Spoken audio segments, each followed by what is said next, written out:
제가 레이아웃에 대해서는 세 가지 이야기를 하려고 합니다. 첫 번째는 설계 이야기 정리하기입니다. 여러분들이 어느 정도 진행하고 있는 설계라면 혹은 이미 진행이 된 설계라면은 여러분의 설계 스토리가 있을 거라고 생각을 해요.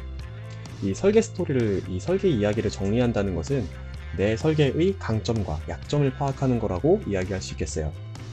두 번째는 내 취향을 파악하는 겁니다. 레이아웃에서 내가 어떤 레이아웃을 좋아하는지 그리고 어떤 레이아웃이 내 설계 스토리에 맞는지에 대해서 파악하는 게 중요해요. 그러기 위해서는 사례 조사를 해야 될 필요가 있는데요. 이에 대해서도 제가 뒤에 이야기를 해보도록 하겠습니다. 세 번째는 설계가 어느 정도 진행이 되었을 때 레이아웃을 한번 구성해 보는 거예요. 이 레이아웃을 먼저 구성한다는 게 되게 중요한 건데요. 이 레이아웃을 한다는 것 자체가 결국에는 작업량을 파악하는 것과 연결되어 있습니다. 작업량을 파악한다는 게 결국에는 이제 우리의 시간을 어떻게 적절하게 잘 쓸 수 있는지에 대해서도 이야기할 수 있기 때문에 이 작업량 파악하는 게 매우 중요하다고 얘기할 수 있겠어요.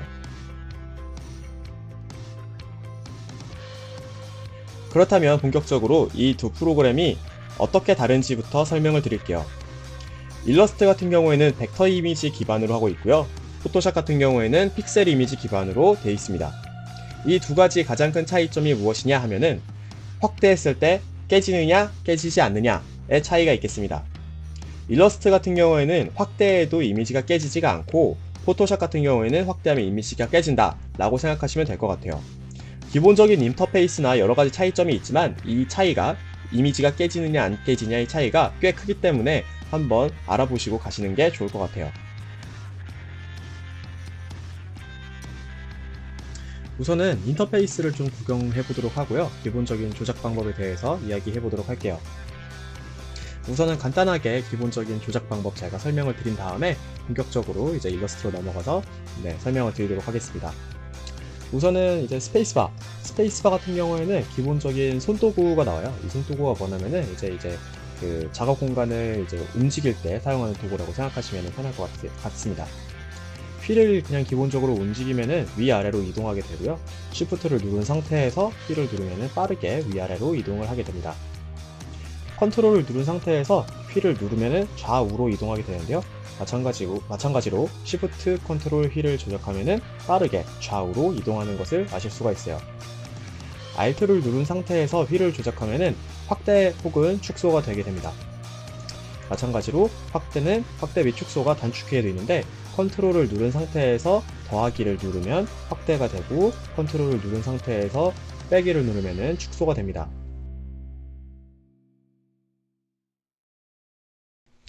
일러스트의 가장 기본적인 도형 그리는 툴이 바로 펜 툴입니다. 펜 툴의 단축키는 P이고요. 이제 펜 툴에서 도형들을 이제 마음대로 그릴 수가 있는데요. 약간의 팁을 드리자면은 펜 툴로 도형을 그리다가 더하기를 누르면은 이제 펜에 그 고정점, 점을 추가하는 그런 단축키가 되겠고, 빼기는 반대로 점을 빼는 그런 단축키로 생각하시면 됩니다. 펜 툴로 도형을 그리다가 컨트롤을 누르고 이제 클릭을 하시면은 아예 새로운 도형을 그리는 그런 새로 그리는 단축키로 생각하시면 되고요. 이제 클릭 드래그 하시면 곡선을 그리는 그런 단축키로 생각하시면 됩니다. 제가 차차 이제 일러스트로 넘어가서 설명을 드리도록 하고요. 네모, 원, 선 등등등 그릴 수 있는데요. 이렇게 단축키는 제가 정리해놨는데 굳이 단축키를 전부 다 외우실 필요는 없어요. 그냥 여러분들이 작업하시다가 손에 맞는 단축키 그냥 쓰시면 된다고 저는 생각합니다.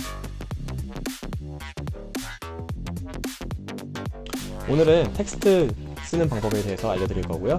그 다음에 정렬하기, 복사 붙여넣기도 알려드리도록 할게요. 컨트롤 시프트 V를 누르면 같은 위치에 붙여넣기 해야 되는데 이 또한 되게 많이 쓰는 기능이니까 꼭 기억하시면 좋을 것 같습니다.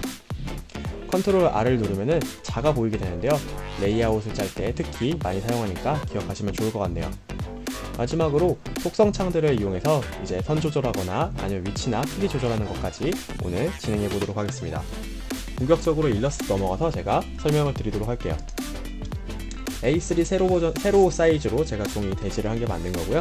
텍스트부터 설명을 하도록 할게요. 텍스트 같은 경우에는 이제 왼쪽에 있는 도구에 T라고 되어 있고요. 단축키는 T입니다. T 누르시고 클릭을 하시면은 클릭한 위치에 이런 식으로 글씨를 쓸 수가 있어요.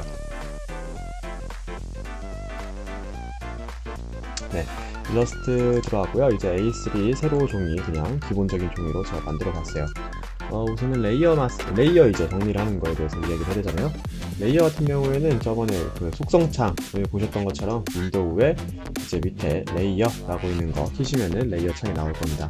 레이어 창 같은 경우에는 키면은 이런 식으로 레이어 창이 나와요.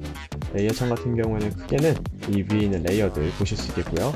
이 아래에는 뭐 레이어 추가하는 것, 그리고 레이어 특정 레이어를 지우는 것까지 나와 있어요. 그러면 제가 우선 레이어를 이렇게 추가해서 점점 더 이제 설명을 드릴게요. 새 레이어를 만들기. 이거 만드시면은 이렇게 계속 레이어가 차곡차곡 물려 쌓이는 게 보이실 거예요. 1, 2, 3, 4, 5, 6 이런 식으로 새로 만든 레이어는 위쪽으로 가는 것을 보실 수 있습니다. 이제 포토샵을 처음 실행하시면 이런 모습의 창을 보실 수가 있을 겁니다. 저는 지금 CC 버전 사용하고 있고요. 여러분들이 만약에 CS6 이하 버전 사용하셔도 크게 무리 없이 진행하실 수 있을 거라고 생각합니다. 처음 이제 새로 만들기 클릭하시면 이런 창이 뜨는데요.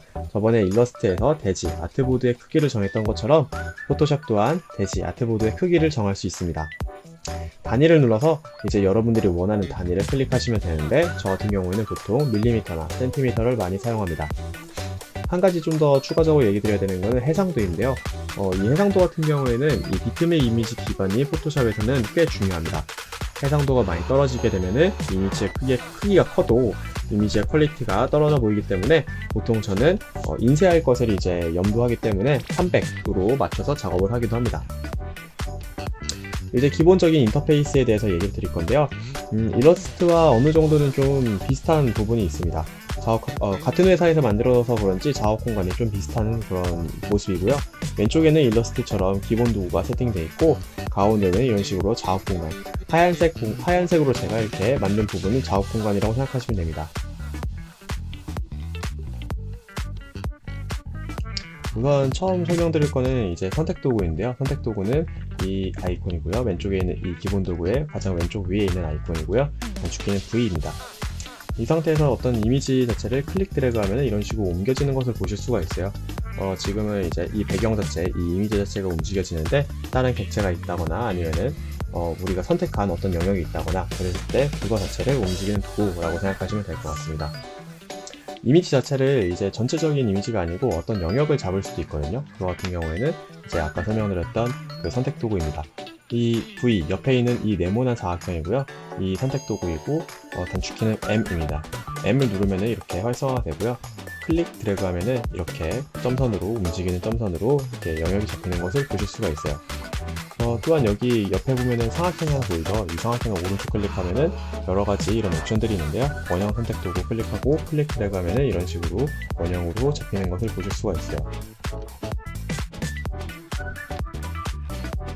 우선 브러쉬에 대한 설명부터 할 건데요. 브러쉬 같은 경우에는 왼쪽에 기본 도구에 여기 브러쉬 굿 이렇게 있고요. 단축키는 B입니다. B를 누르면 이렇게 마우스 커서가 바뀌고 왼쪽에 아이콘이 활성화되는 것이 보일 거예요. 여기 이제 색깔을 지정한 다음에 브러쉬를 사용하시면 되는데요. 이제 뭐 지금은 검은색으로 되어 있기 때문에 제가 클릭 드래그를 하면은 이런 식으로 브러쉬가 칠해지는 것을 보실 수가 있어요. 또한 마치 일직선을 그리고 싶다라고 생각을 하실 수도 있는데요. 그럴 때는 첫 번째 점을 찍고 그 다음에 두 번째 점을 갖다 댔을 때 Shift를 누른 상태에서 클릭하게 되면은 이런 식으로 일직선으로 브러쉬를 그릴 수도 있어요. 마우스 커서로 이 브러쉬를 통해서 그림을 그리는 게 생각보다 쉽지가 않습니다. 그렇기 때문에 여러분들이 만약에 태블릿이 있다면은 태블릿으로 브러쉬를 이용하시면은 더 많은 좋은 퀄리티의 이미지를 만드실 수 있을 거라고 생각을 해요. 그렇다면 이제 이 브러쉬를 또 색깔 조절하는 것도 알려드려야 되잖아요. 우리가 저번에 했었던 것처럼 이 두 개의 색깔을 바꿔서 브러쉬의 색깔을 조절할 수가 있습니다. 첫 번째 지금 까만색이 지금 앞에 있는 색깔이기 때문에 브러쉬는 이 검은색 앞에 있는 색깔에 영향을 받는데, 우선은 레이어에 대한 설명부터 진행을 하도록 할게요. 레이어 같은 경우에는 창 누르시면 여기에 레이어라고 있거든요. 레이어 클릭하시면은 레이어 속성창이 이렇게 나오게 될 겁니다. 레이어 속성창이 일러스트랑은 조금 다르실 텐데요. 우선 가장 큰 차이점이 이 위에 어떤 기능들이 있다는 것 다르실 거고요. 여기 그 눈동자 옆에 잠그는 그 나머지 한 개의 칸이 없다는 것도 조금 다르게 느껴지실 수도 있고, 이 아래 또 여러 가지 기능들이 있다는 것도 다르게 생각하실 수도 있습니다. 공통점은 레이어에서 이제 레이어 추가, 이 더하기 버튼인데요. 더하기 버튼을 계속 누르면은 이런 식으로 위로 켜켜이 쌓이는 것도 보실 수가 있어요. 이런 식으로 위로 쌓이면서 일러스트와 똑같이 가장 위에 있는 레이어가 가장 위에 보인다라는 것도 기억하시면 좋을 것 같네요.